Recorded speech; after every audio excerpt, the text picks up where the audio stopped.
So I found veganism, but it wasn't really a cool vegan story. I was just sitting on my couch with my best friend and we typed in healthiest diet and veganism came up, so we were like, all right, we're vegan. And it was super easy, but I realized that like 2 years later I was plant-based. I wasn't vegan. I was still supporting industries that were exploiting animals like zoos. I was still betting on horses. I was still wearing animal skin, not because I wanted to, just because I was uneducated. After I realized that I was actually plant-based, I started to watch the documentary Earthlings. Does anyone not know Earthlings? So Earthlings kind of like blew my mind. It's when my mind, my body, my soul aligned. I was like, dude, you are not vegan, you are plant-based. There's so much you need to do to like step up your vegan game. And that's when I realized that I needed to do so much more for the animals. I needed to get active. If I thought it was my moral obligation to be vegan, then I needed to be active, and I needed to take a stand for the animals. I started the Anonymous for the Voiceless chapter in Seattle, Washington. Grey's Anatomy, Twilight. So I started the Anonymous for the Voiceless chapter, and I started doing 1, 2, 3 cubes of truth a week. Then I started doing disruptions with direct action everywhere, bearing witness with the Save movement. Pretty much just jumped right into activism and started doing as much as I could, because I'm sure a lot of you feel the same way, that you have this passion and this energy to stand up for the animals when you finally make the ethical connection message. So the first thing that I learned that was consistent all around the world is we must be active. And we actually need to be more active than we currently are. And this is one of those duh Joshua, because like you're all activists here, I think. But how many of you is it your first time doing activism? Woo! So the big thing that I learned is that around the world, big vegan communities, everywhere you go, from Berlin to London to Iceland to Estonia to Mexico City, big vegan community, lots of vegan restaurants, but still a smaller activist community. And it's like that all around the world. So I think the biggest thing that we need to do is the activists in here need to be motivating people to not only go vegan, but to get active. We hold a lot of power as activists to help grow the activist movement. Once we realize we have this power, we can then start to grow the communities from within, because the organizers in the community, the people who are regulars, the people who are inspiring new people to get active, if we just do that on a daily basis and we remind ourselves that we're not only fighting for the animals, but we're also fighting to grow our activist community, which is going to fight for the animals and help grow this community, we're going to see our numbers strengthen a lot quicker, which is going to help us get to that end goal of total animal liberation a lot quicker. And the second one is we must work together. Another duh, Joshua, but all around the world, communities are working apart. There's this thing called infighting. People are fighting each other within the movement. Vegans against vegans, activists against activists. If we want to get to that end goal of total animal liberation, we can't be pulling each other down. We have to be lifting each other up. So if there's arguments, I'll talk more about this in tomorrow's talk, but we need to be communicating with each other.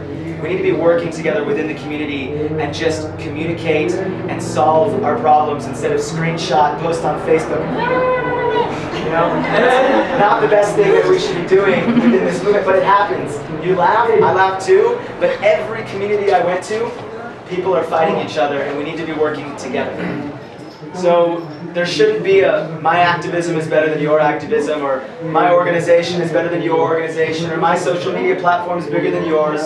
Eliminate that all. If the end goal is the same, we're fighting for the same cause, let's work together. Let this organization do this form of activism, this organization do that form, and then we can work together, do one of those, and get to that end goal. That's my vision.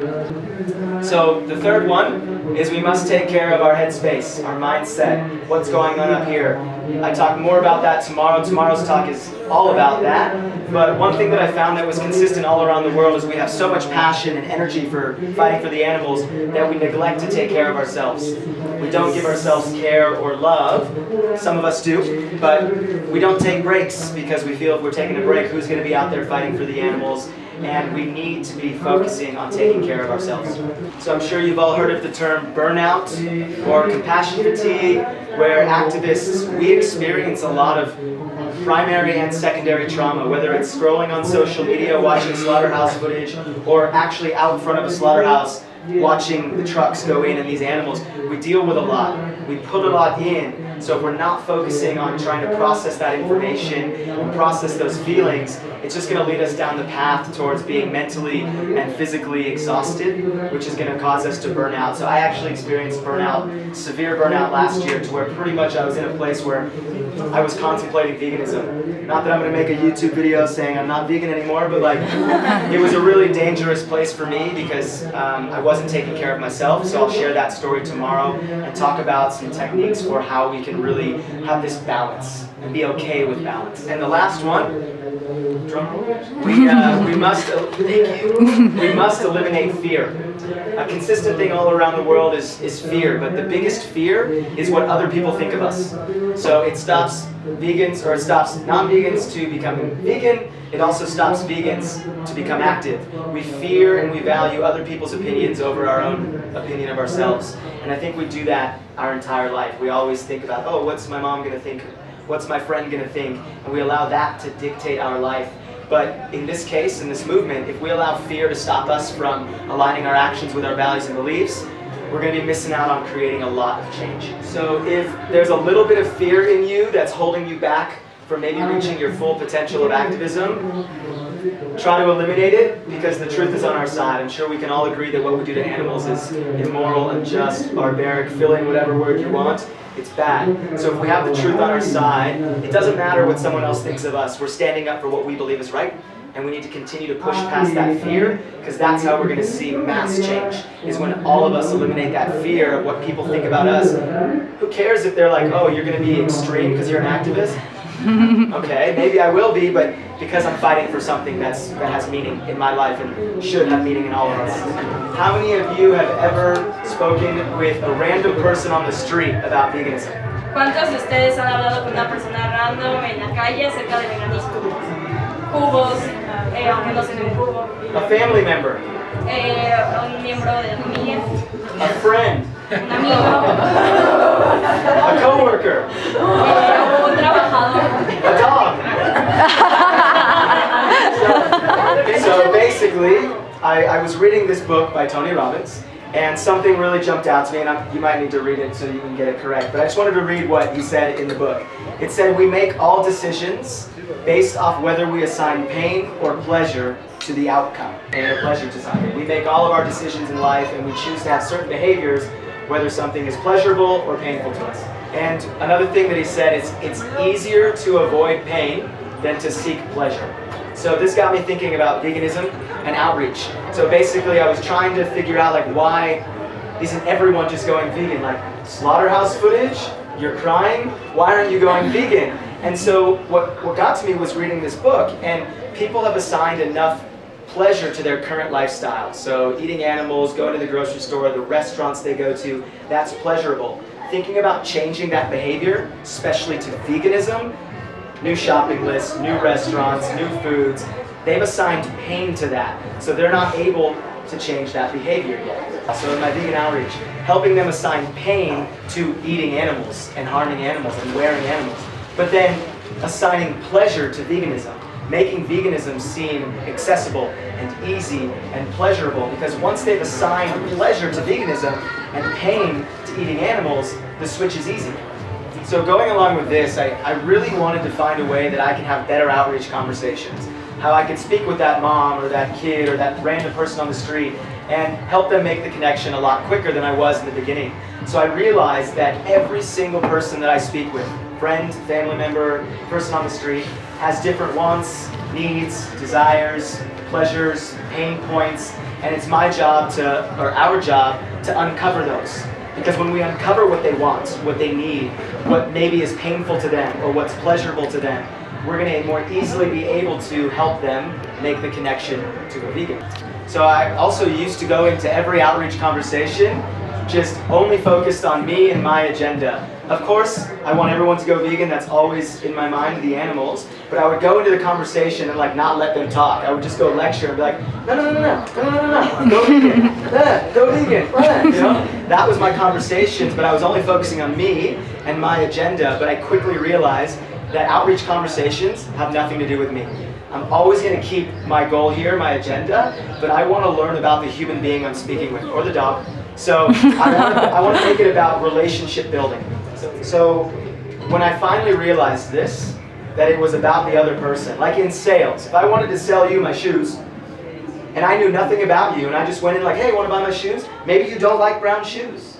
Maybe you're a sandal person. Or maybe you have 100 pairs of shoes and you just don't need shoes. If I don't learn about you, or get to know you, or get to know maybe what you want, need, or desire, or what might be painful to you or pleasurable, how am I going to know how to effectively sell you my shoes? Or how am I going to be able to more effectively sell you on veganism? It should be an easy sell, but how am I supposed to take information from you and help you take veganism seriously if I don't know anything about you? So, long story short, build relationships when speaking with people. Get to know the person you're speaking with. Don't just approach outreach conversations saying, I have to get this person to go vegan. Approach the outreach conversation saying, how can I get to know this person? How can I build a relationship? How can I create a sense of respect and trust and positivity so that when we feel that, when there's respect, trust, and positivity, they trust me more, so they're going to give me more information and open up to me, and I'm going to be able to open up to them, and then the conversation goes a lot better than if I just go vegan, you know? So, how do you do this? That's what I'm going to talk about in a second. Basically, with my 4 years sales experience and doing thousands of outreach conversations over the last 2 years, I've created 5 really easy things to remember, or strategies, for how to have the most effective outreach conversations. And I'm going to say them all right now first, and then I'll go over them in specific. Okay, first one, ask. Pregunta. La primera es pregunta. Listen. Escucha. Understand. Entiende. Educate. Educa. And inspire. E inspira a los demás. Wow. So ask, listen, understand, educate, and inspire. So I'm going to go over the first 2, and then we'll take a little break. But they're I want to go in depth in these and really teach you what I've been doing in every single one of my outreach conversations that just really helps me have amazing conversations with people that don't end in yelling and arguments and food being thrown and people walking away and not taking veganism seriously. So the first one is ask, and it's really simple, another one of those duh Joshua, but we want to ask questions, but not just any questions. We want to ask well-planned and open-ended questions. Yeah, so the more questions we ask, the more information we're going to get. My original self going into outreach would just lecture, kind of like a teacher. Stand, give all the information, and they're like, okay, and then they just leave, right? Might have a good conversation here and there, but it's not the most effective thing that we can do. Ask people questions. People like to be asked questions. They like to tell information, like to give you stuff. And the more information we get, the more powerful stuff that we know about them, which is, we're going to hopefully uncover something really powerful that we're going to be able to use with them to help them go vegan at the end of the conversation. So I'll repeat it again, but no one likes to be told things. If I told you to go vegan, I might scare you into going vegan on outreach, and someone's like, okay, I'll go vegan, fine. But if you ask questions and get to know someone and let them come to their own conclusion, maybe you ask the right question and in their head they're like, wow, animal cruelty. I'm actually against animal cruelty, and look what we have on this screen, it's a cow being slaughtered. Yeah, maybe I should think about veganism. They came to their own conclusion. That's so much more powerful than me saying, hey, this is animal cruelty and you should be vegan. The more questions we ask, because our goal, essentially, if we're building a relationship, if we're getting to know someone, our goal is to uncover as much information as possible. Because if you do this, something that they tell you in that conversation, you'll be able to use with them later on in the conversation. Maybe they tell you they were vegan in the past, or maybe they told you they watched a PETA video or Earthlings. All this is really powerful information.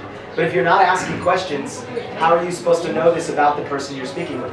So I'm going to read a few question examples, just so that you can see sort of what because I did miss something. Open-ended.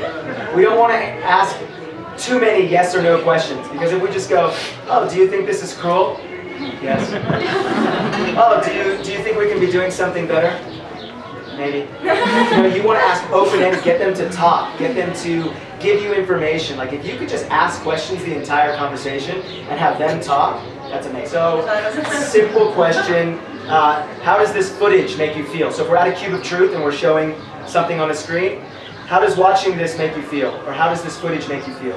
Asking how does it make you feel gets someone to start thinking with their heart. It gets them to make an emotionally charged connection.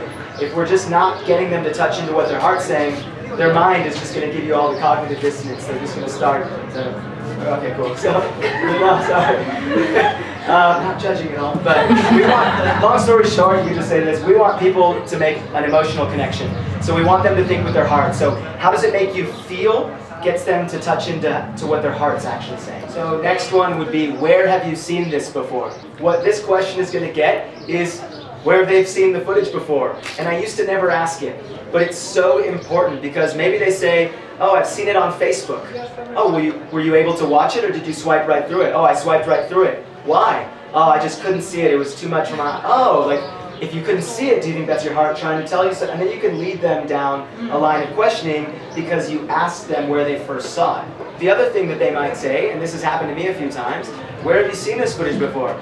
Oh, I think I watched this documentary. Oh, what was it called? Dominion? Earthlings? Powerful information. If they tell you they watched Earthlings or Dominion, then your whole conversation is going to change. Oh, are you vegan? How are you feeling after watching that? But if you don't ask that, you're not going to know where they've been exposed to this side of animal agriculture. Another really good one is, how are you feeling right now? Or what thoughts are you having right now? Another one to connect with people's hearts. And usually this happens when there's like an awkward moment of silence and they're just watching. And you're like, trying to ask a question, but they're like, and then you can be like, hey, what sort of thoughts are you having right now? How are you feeling right now? It's a great way to break the ice. And then they might tell you, oh, I'm feeling like crap. Or I hate seeing this, it's really tough. And the next question is, started using recently, every demo or every week, I try to come up with new questions. So I can say, hey, what's working, what isn't? I'm still trying to find the magic question that just gets someone to go, all right, I'm vegan. I'll let you know when I get there. But the next question is, what sort of relationship do you have with animals? This question is going to give you, what's happened for me is they start describing their relationship with their companion animals. They start being like, oh, I have 2 dogs, I love my dogs, I have 7 cats, I have a bird, and they'll get a smile on their face, and they'll stop looking at the footage, and they'll start telling you about their relationship with their companion animals. What this is doing is, in a moment, they'll start to look at the screen again and be like, oh, crap. Like, now they've made the connection, right? They're talking about their love for their own animals, and then they look back at the screen, or you direct them back to the screen, and now we're getting this speciesist or anti-speciesist message to where we can start to ask questions about what's the difference. Another really good one, what's the difference between a dog and a cow? Get them to start telling you what the difference is. They're going to start, like, a lot of people are like, difference. And they get like confused, they're like, what do you, like, dog, well, one's a dog, one's a cow? But then you're like, no, like, in regards to their value at life, their right to be on this planet, what's the difference? And you'll find it really surprising that people are kind of stumped and they're like, well, I guess there isn't really a difference in that regards. And 2 more that I really love. A really great question to ask when someone's like, nah, I can't go vegan, pretty much every conversation, then what's holding you back? What challenges are you having right now with thinking about going vegan? When you ask this, you're showing them that you care about something that's challenging to them. You're not just like, oh, you should go vegan, you suck. You should be like, hey, what's holding you back? What challenges are you having? And what answer they give you is they're going to give you all those objections. But honestly now, it's not going to be those ignorant things. They're going to be like, well, it's just really expensive. Or, you know, it's so scary to me, I can't think about changing my lifestyle. But now, then you can handle those objections, but in a really nice, comfortable way because they're not feeling judged. And a really good, lastly in this part, a really good way to turn a statement around into a question to get a lot of what we know that someone knows about an industry is, I used to say all the time, this is the dairy industry, this, and I would explain to them what happens in the dairy industry. Flip it to a question and say, what do you know about the dairy industry? What do you know about the egg industry? Or tell me a little bit about what you know about this or about that. Because now you're going to get to hear what they know. And they might tell you everything. They might know everything. They might be vegan, who knows? If you don't ask the question, So I just have to share a quick story. So why I said well-planned questions in the beginning, I think we should all have questions we're always asking, because I had this really amazing conversation with this lady, and I was like, oh, tell me what you know about the dairy industry, and she was telling me everything, and it was really nice, and we were building a relationship, but then 15 minutes in, she goes, yeah, I'm vegan. And I was like, yeah, all right. So I realized that, like, in the beginning somewhere, you should probably ask, like, hey, do you eat animals, or do you eat the body parts of animals if you want to get kind of savage, or are you vegan? If you want to get to, you got to get to know some powerful information before you waste, not a waste, no, before you waste 15 minutes where I could have spent that on non-vegans. So I'm going to get into the second one now, and then we'll take a quick break after that. Woo! So you might need a break too. You're doing great. So the first one is ask. Ask those questions. When in doubt, ask. Get people to tell you and give you the information. It's going to really save you later on in the conversation. So now that you've asked these powerful questions, the second one is listen. Listen to what they tell you. Listen to the answers they're giving you. But don't just listen and go, and like think of what you're going to say next, and like, how am I going to go, plants don't feel pain, blah, blah, blah, you know? Actively listen to what they're saying. So another thing is, people like to feel listened to.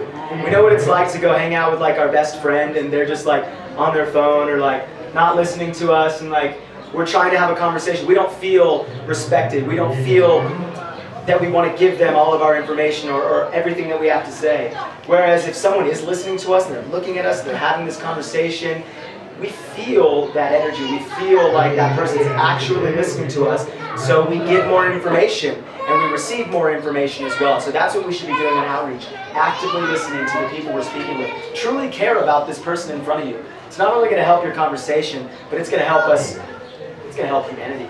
And I promise you, if you are not actively listening to what people are saying, you will miss a lot of really important stuff.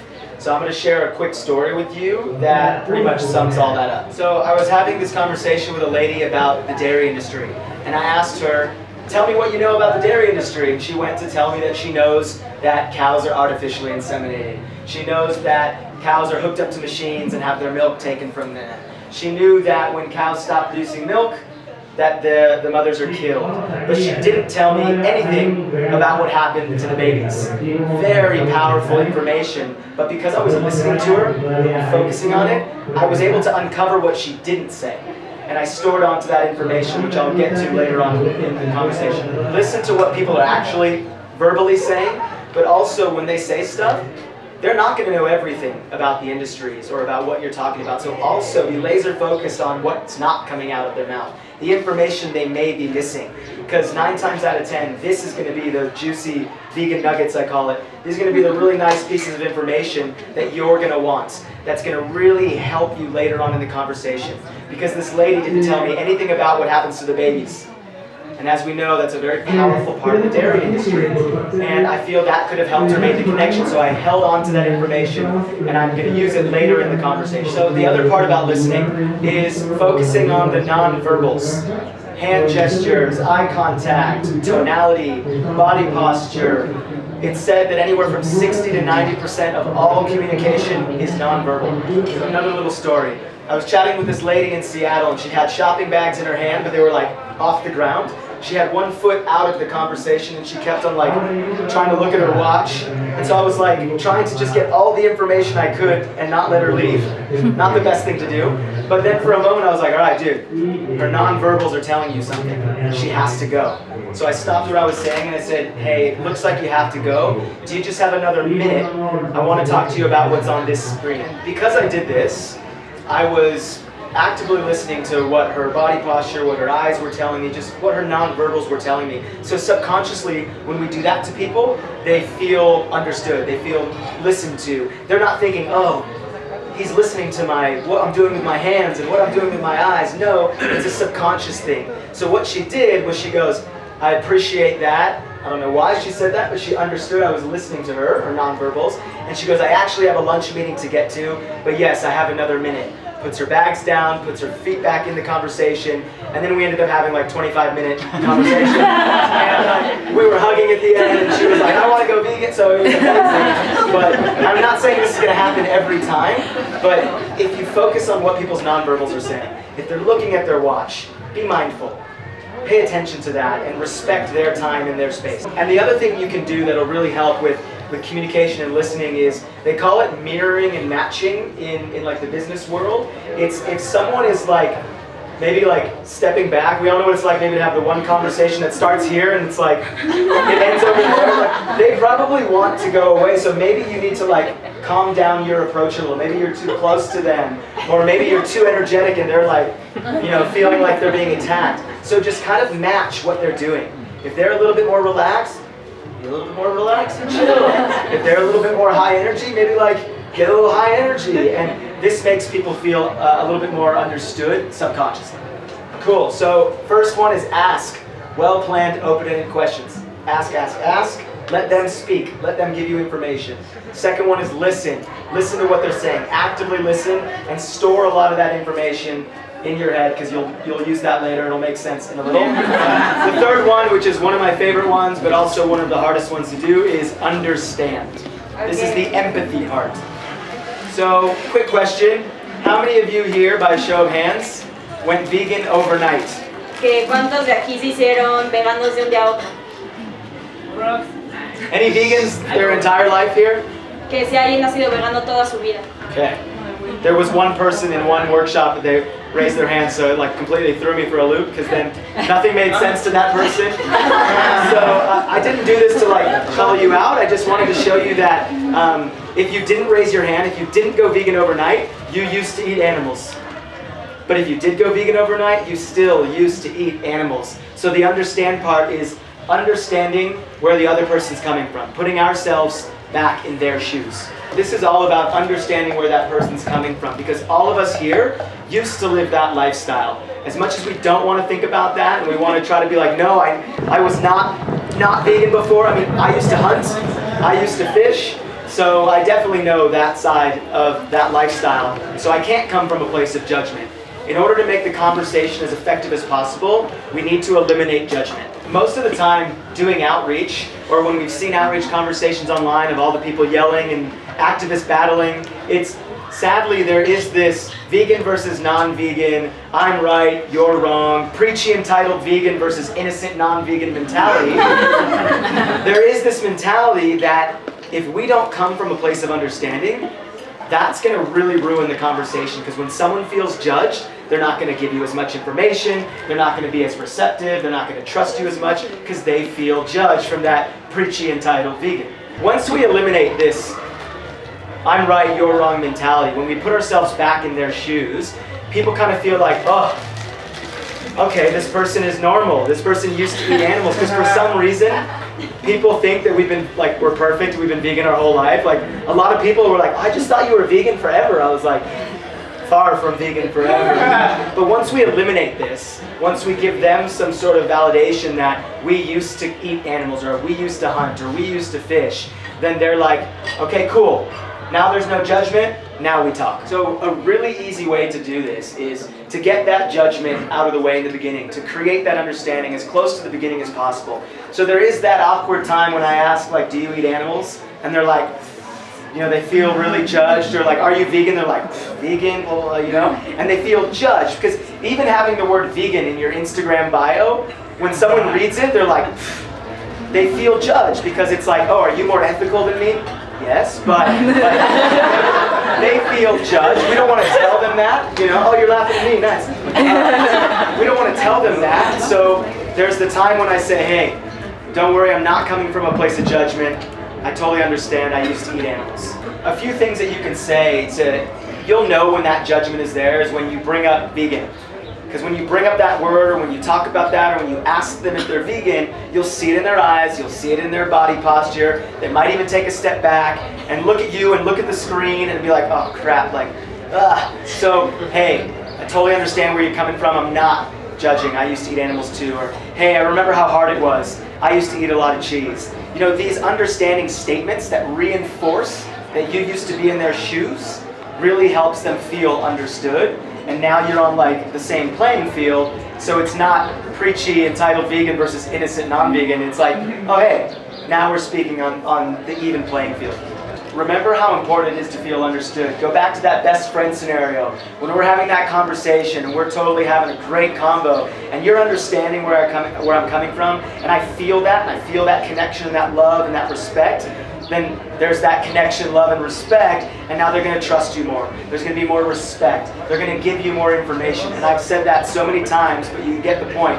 We want as much information from that person that we're speaking with, so that getting them to go vegan or helping them make the connection is a lot easier. So that easily comes when someone feels understood. So one of the hardest times where trying to understand where someone's coming from in a conversation, whether it be family, friends, coworker, is when objection handling, is when they give you the plants feel pain or but lions or protein, and all you want to do is like kick them. You gotta do that. It's so hard to come from a place of understanding and be like, oh hey, I totally understand, when you really just want to like slap them in their face. But there's a technique that I use. It's called feel, felt, found. I'm going to use the example first and see if it makes sense to you. So during that objection handling, to not strangle someone and hit them in the face, we want to be able to make them feel understood while providing them with the answer or with the solution. But when you provide them with the solution from yourself, they tend to feel like, oh, you know it all vegan. So how can we do this? Feel, felt, found. So I'm going to use it in the example first and then we can explain it. So if someone gives you the objection, I can't go vegan because I can't get enough protein. So see if you can catch this. Hey, I totally understand how you feel. I used to think that I needed to get I needed to get protein from eating only animals when I used to do a lot of exercise. Actually, a lot of people that I speak with at these demos, or a lot of my friends, felt that same way too. They used to think that you needed to get protein from animal products. But what they actually found was that if you eat a broad spectrum of plants,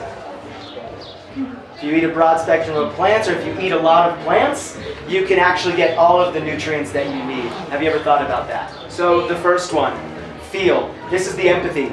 This is the building that connection. This is the making someone feel understood. So hey, I totally understand how you feel. I used to think that I needed to get my protein from eating animal products.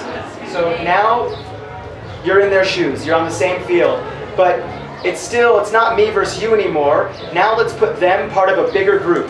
Let's not make them alone. So now, a lot of people that I spent time with talking at these demos, or a lot of my friends, felt that same way too. Now you just put them part of a bigger objective group against me, pretty much. So now they're with all these invisible people who felt that same way too, and they're like actually looking around like, whoa, like all these people felt that same way too, you know?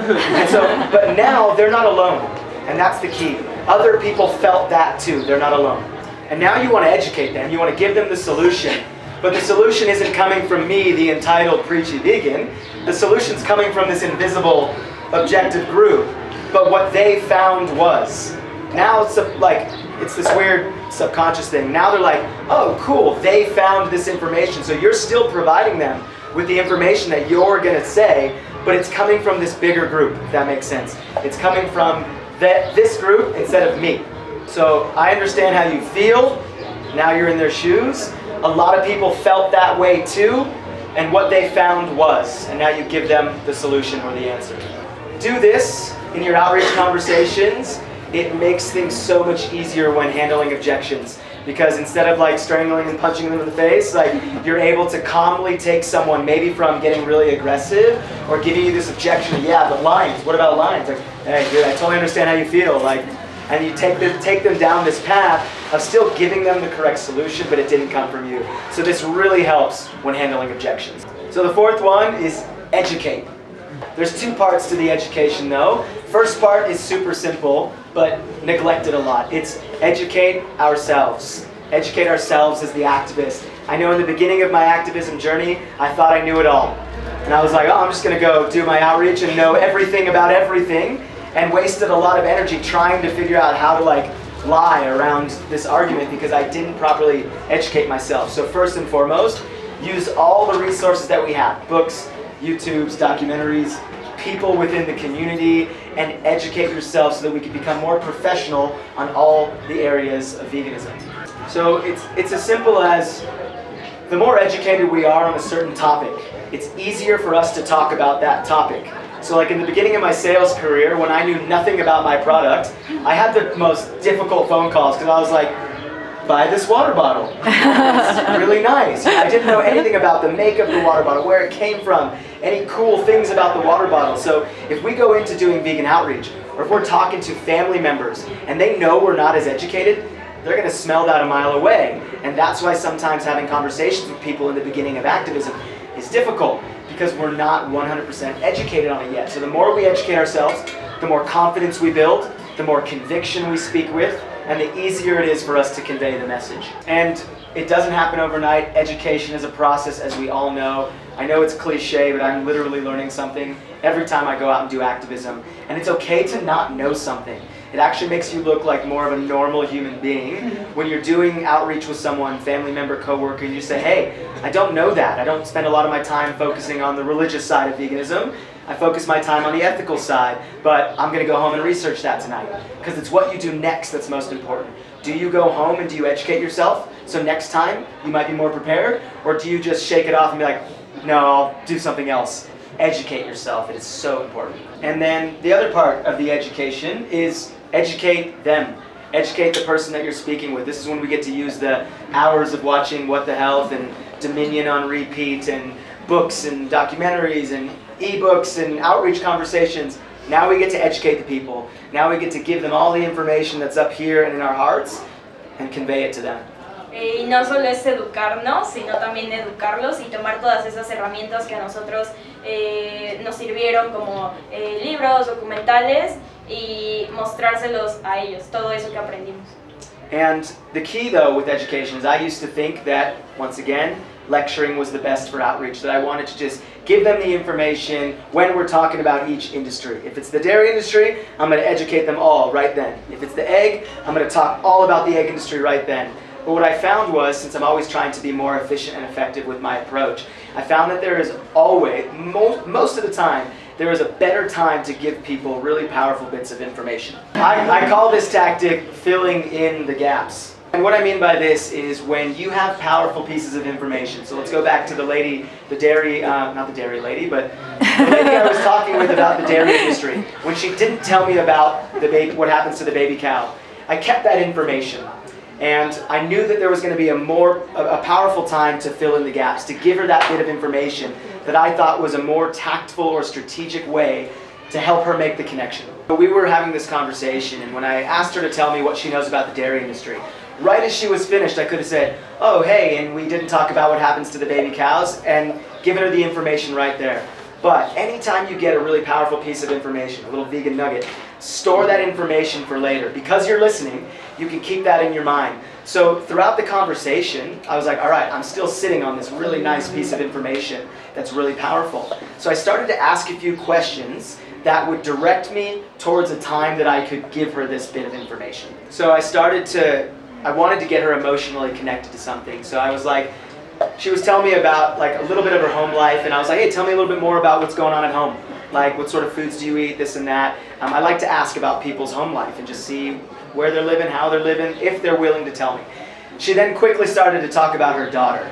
Big smile on her face. I love my daughter. My daughter's the best in the world. It's just my daughter and I at home. I want the best world for my daughter, and my daughter, and my daughter, and my daughter. Get that? My daughter. And so I was like, all right, so she's talking about her kid now. And then she started to get a little bit sad and said, like, you know, if like, sometimes I think I'm an overprotective mother, that if anything happens to my child, it's going to ruin me. And I just sensed that there was a lot of love coming from her about her daughter, her child. So you can see where this was now going. In my head, I'm like, all right, she's getting connected to her daughter, and I'm still sitting on the fact of baby cows, mother and daughter. So I'm like, all right, how can I fill in the gap? How can I give her a piece of information at a time that I think is going to be most strategic or most impactful? So I let her finish the conversation, and I was like, it seems like you have so much love for your daughter, and it really puts a smile on my face knowing that there are, you know, families out there that care so much about their kids. But like, it got me thinking, we totally forgot to talk about something in the dairy industry that I thought was really powerful. And she goes, "What? I thought we talked about it all." And I was like, "I don't know how this slipped my mind, but since you were talking about your daughter, it got me to think a lot about what happens to the baby cows in the dairy industry. Do you know anything about that?" She goes, "Baby cows?" And so she was just like, she got so sad, and all I had to say was a question, and she was already so emotionally charged talking about her daughter that when I said baby cow, she's already making the connection in her head. And she goes, "No, what happens to the babies?" But I wanted to give her a question, I didn't just want to tell her. So I said, I went down the whole, well, do you know what happens, or do you know why cows produce milk? And then she started to talk about it, and I go like, do you know who they produce their milk for? Do you know what happens, or think of what happens to the babies if we're taking their milk? And I went down this whole process, and she's just like getting like sadder and sadder, and her eyes are like filling up with tears. She knows what's coming, and I'm just asking her questions. She's doing all the talking, but she knows, she's smart enough to know. And then by the end of it, she was just like, and then they kill the babies? And when she said that to me, she started crying.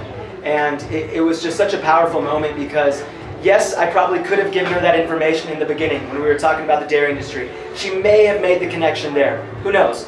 But because I waited for a time that I thought was strategic, and I asked the right questions to get her thinking about that information already, it was so powerful that she had just stopped talking about her child and her love for her child, and now we're talking about a cow and her love for her child, and now separated and killed. And she goes, all right, I have to give up dairy, I have to be vegan. And it was just such a powerful moment. Not saying this is going to happen in every conversation, but we can really maximize the time we have with our people. We can maximize the time we have with the people that we're speaking with if we hold on to powerful pieces of information and wait for a more strategic time or a better time to use it, like this case. So a really easy way to do this, because this is something that I encourage everyone to try, is because you're going to be asking really good questions, they're going to be giving you a lot of information. Really focus on, if someone doesn't tell you what happens to the baby chickens in the egg industry, hold on to that. If someone doesn't tell you about how unhealthy eggs are, but they talk about how they have really negative health stuff going on in their life, hold on to that. If they give you any powerful bit of information, or don't tell you something that you're able to uncover, 9 times out of 10, there's going to be a better time or a more powerful time to use it. That's the filling in the gaps. And it's totally okay if you still take the lecture approach and you give them the information in the beginning. This is a tactic that takes some time to really work on remembering things. It's okay to give them the information in the beginning. There's just what I feel and what's worked for me. There's always a more efficient way to do it. And it's about really maximizing that time that we have. So there's no right or wrong way. One way just might have this emotionally charged reaction, whereas the other, it might be a little bit more difficult, but you still might be able to get that same reaction. And so the last one is inspire. So this is the call to action. This is the what's next. This is the holding someone's hand and making veganism accessible for them.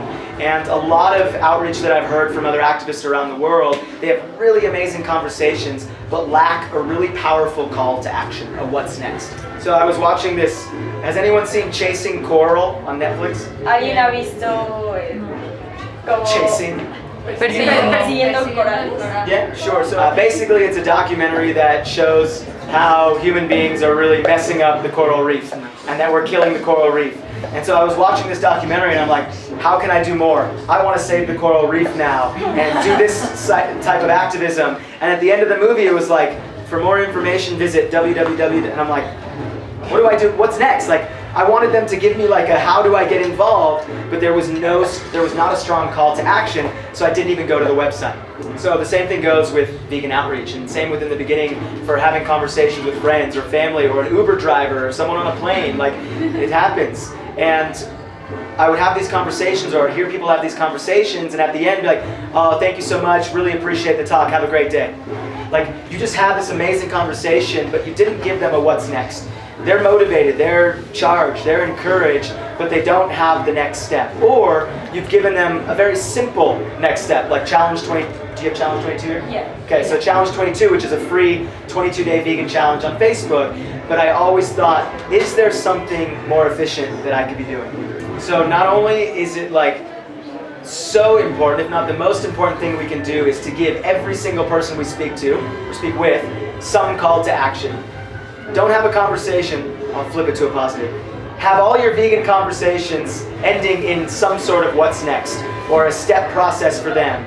But then also make it custom tailored to the individual, because every single person you speak with has different wants, needs, desires, pain points. So what you might need for your next step might be different than you, might be different than you, might be different than you. So we got to be really looking at the individual and saying, how can I give them this nice, neatly wrapped package of a call to action, of a what's next for them.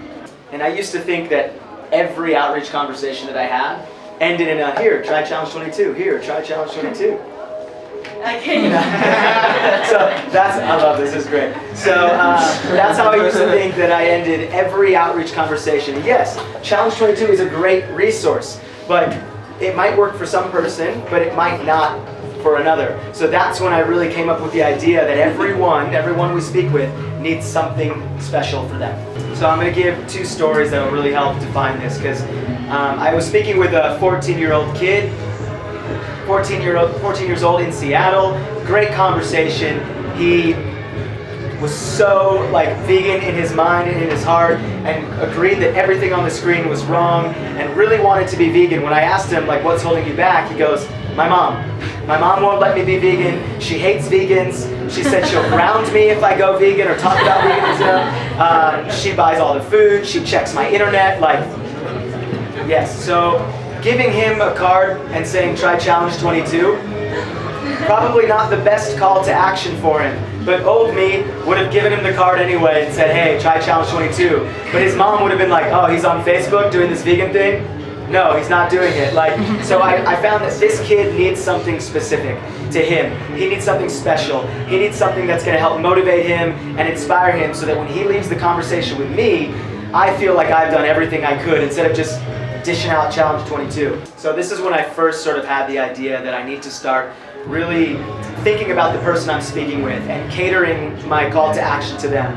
So I took out a card that I had, and it was a white back, and I started to write down 4 things that I wanted him to do. And I circled him and wrote everything down, and I wanted to make things easy. And I said, number 1, believe in yourself. First and foremost, you're on the right side of history. You have love in your heart. Veganism is so you right now. You're totally part of this cool vegan group right behind me. It's the right thing to do, and that was step 1. And number 2, I first wanted to make him feel really good about himself, because I truly cared about him, and I wanted him to feel not alone and that he was standing up for something right. And I said, number 2, I want you to go home and secretly, or at a friend's house, research everything about veganism. Become like this little professional on veganism, because most of the time when parents talk to their younger kids, they feel they know more than their kids. So the kids have a harder time conveying the message to their parents. So I wanted him to become a professional or semi-professional, so that he had more confidence. When maybe his mom would talk about veganism, he would be able to be like, no mom. And, I actually know this, and this, and here are the articles. So I wanted to empower him and make him feel that he had something to learn, so that it would help him in his communication. That I want you to ask your mom to watch Okja with you. Does everyone know what Okja is?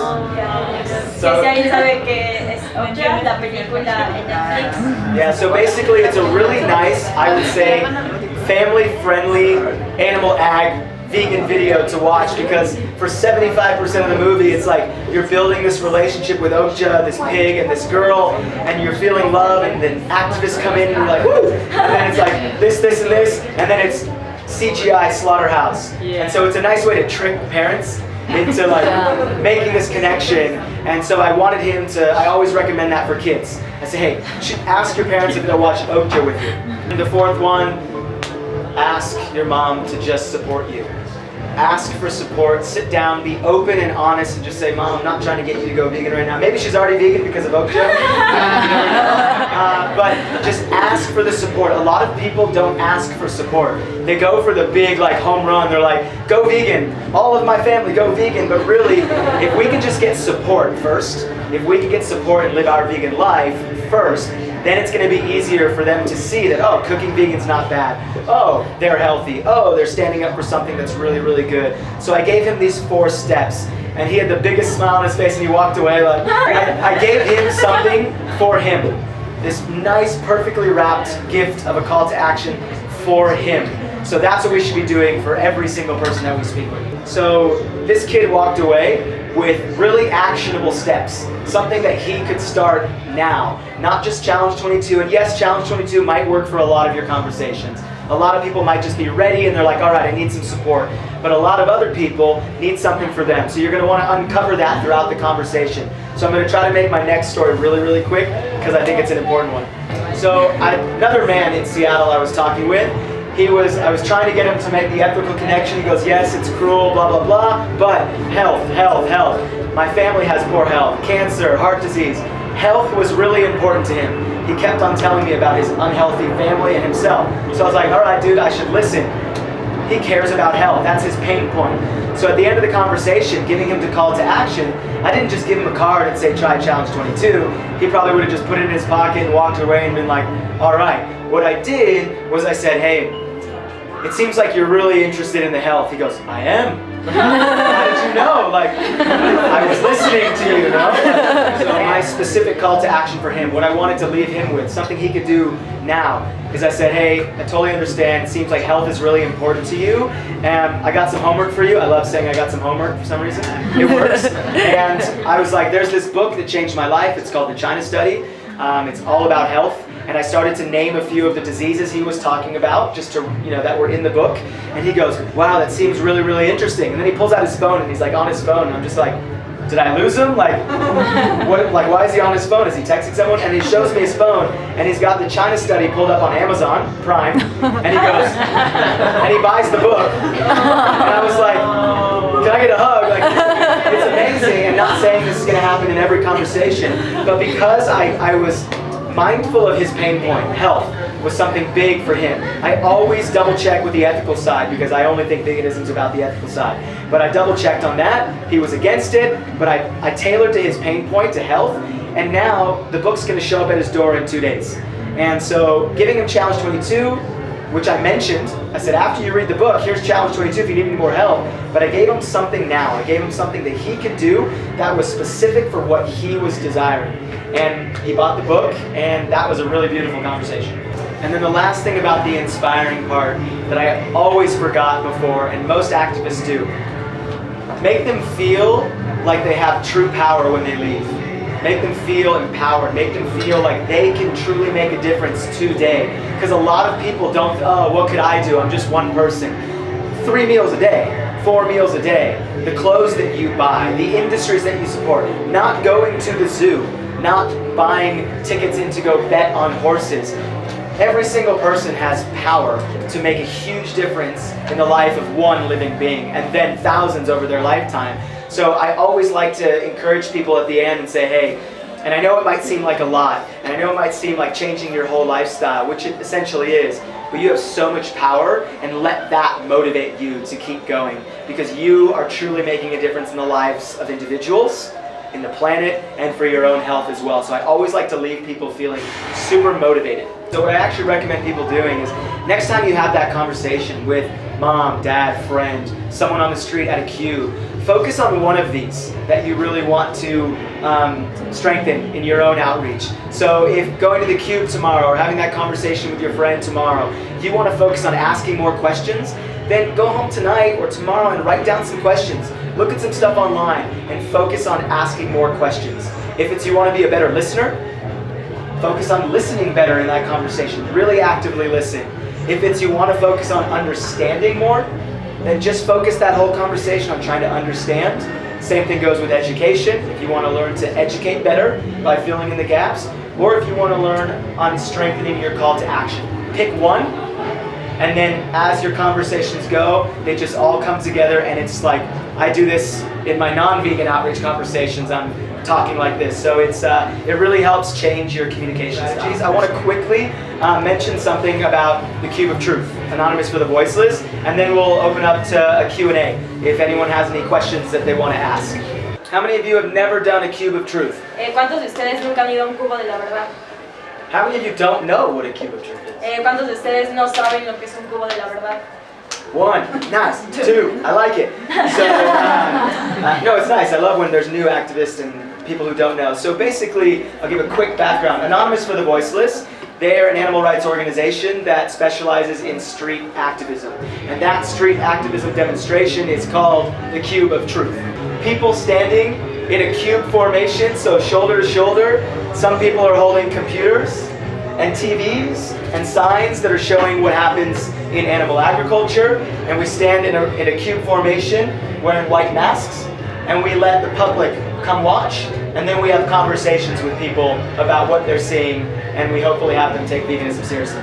So if you are nervous to get out and do activism for the first time, or nervous to come to a Cube of Truth for the first time, the reason why Anonymous for the Voiceless is so successful with their activism, and it makes it so accessible to everyone, is because there is a place for everyone at the Cube. That's a lot of everyone, one, blah, blah, blah. So whether you like to talk to people, there's a place for you if you want to do outreach. If you want to be completely silent and don't want to speak with anyone, you stand in the Cube and either hold a sign or a computer, and you're still a huge part of the demonstration. Without the Cube, we wouldn't be able to have outreach. Come out tomorrow and you've never done it before.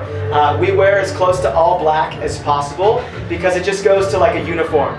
We look more professional, and when we look more professional, the public takes us more seriously. Like, if we're standing straight in a cube, not moving, people are gonna be like, whoa, what is that? But if we're like, just like leaning and talking with people, people aren't looking at us as serious. We're not as professional. And the reason why we're so successful is because we let the public choose to watch. So it's non-intrusive. We're not saying, hey, come watch our screens. We're not passing out leaflets. We let the cube happen, and people just go, and they just come watch. And then we're able to have really good conversations with people because they chose to watch the footage. And it's amazing to see how fast we're growing and how many people are doing Cubes of Truth around the world. It's working, people are taking veganism seriously, and it's empowering activists to do more. It always fills my heart with so much joy when activists, new activists, any non-vegans here? ¿Hay alguien que no sea vegano? Get out! No, I'm just it fills my heart with so much joy when people come just to listen to me talk and hear my perspective and insight. We all have different perspective and insight, and we can all learn from each other. So thank you for coming tonight and just listening to me and hopefully taking something from today. If you ever have any questions outside of this Q&A in a second, feel free to write me online. I might take a little bit longer, but I try to respond back to everything. And also reach out to the organizers in the community as well, and just work together. Just thank you. Mexico City has been so cool so far, and I love it. And yeah, thank you again. Yeah, so how do you change the mind of an adult in a community where culture is ingrained, right? It's going to be the same as what I talked about tonight. The only difference is the questions are going to have to be a lot more thought-provoking. You're really going to have to get people to think with their heart, because the brain's not going to work. Their brain is thinking culture. Their brain is thinking, I've been doing this for so long. Their brain is thinking, why would I change that? That's my tradition, right? So it's so ingrained that I don't think we know enough about the human brain to truly know how to switch that right away. It's going to be a lot longer of a process. So I would really get them to focus on what their heart's saying. Maybe find some pain points. Maybe they have companion animals that they love, or maybe they have love for whales. Or a specific species of animals in this world that they find is so important to them, and really start trying to bridge the gap between this speciesist mindset. It's going to be so hard, but it's not impossible. I just think you might just have to be, I know this is a lot, just Q&As are, don't put too much pressure on yourself to be the person that needs to change that one person. You might just be the person who takes them 20 points down the way to get them to 100. You might be the person to open up their mind about the species that are being killed in the streets in this city. Like, if you can change them or help them change in the moment, that's amazing. But I just think really focus on asking some powerful questions that make them go home and like sleep on it, and get them to think like, wow, that was like, do dogs feel pain? Do cows feel pain? Why do I love my dog? Why shouldn't I love cows? Like that sort of thing, and really get people to see both species as equal in regards to their value at life. That would be my best, because it's the same tactics. It's just, you're gonna have to really get to the heart. And even say something, my favorite question, yeah, but what does your heart say? Okay. Because they're just gonna be like, oh, but this, yeah, I get it, but what does your heart say? Yeah. about doing some outreach with someone that actually work at animal agriculture or have a farm or have family that do it, or I don't know, like a worker from a slaughterhouse or ex-worker, like how do you have those like a really conversations? powerful gift wrap to them when you try to. So I was in, I've actually had a lot of these conversations, and many people ask this question, how do you do it? They're a lot more difficult. You kind of have to eliminate the idea that you're going to get them to go vegan, on the spot. That's always in my head. I'm always hoping. But so I was having this conversation with a gentleman and his wife in Iceland, and he was an Australian cattle farmer. So he raises and kills cattle on his farm and was totally proud of it, and that was his livelihood. Had this conversation with him, and when that happens, anytime someone's like, I'm a dairy farmer, I'm a slaughterhouse worker, it's all the same. So this story could be applied to anyone who's doing this as their livelihood. So the way my mindset shifts is I focus on, instead of trying to win them over on veganism, I try to educate myself and try to make them feel respected and understood. So the first and foremost, I'm like, wow, that's amazing. I don't really get to talk to many cattle farmers. Tell me a little bit more about your business. And now I put it on them. And now they're like, oh, we're watching slaughterhouse footage, and like, he's not trying to tell me about veganism, he's asking me about my business. And now they're gonna talk, and they're gonna tell you about a bunch of stuff. And you're gonna wait for something that they tell you to pull out and use with them. And they're like, oh, I have this operation. I'm like, oh wow, like you have this operation, or how do you transport your animals? And I start asking little questions here and there until something comes out. And with this one, he's like, yeah, and we name our animals. So I was like, well, you name your animals, that means you got a lot of love for them. He's like, yeah, we do love our animals. And I was like, I don't hear that every day, that many farmers love their animals. How does it make you feel when you send them off to slaughter? And then his gears started turning. He's like, well, like obviously not good, but we got to do it for money. And I was like, well, let's go back to the not feeling good for a second. There's something in there. Why do you continue to do it? Money, that's all I've known. And now we're getting authenticity out of them, right? They're being honest. They're saying why they're actually doing what they're doing while telling me they have a lot of love for their animals.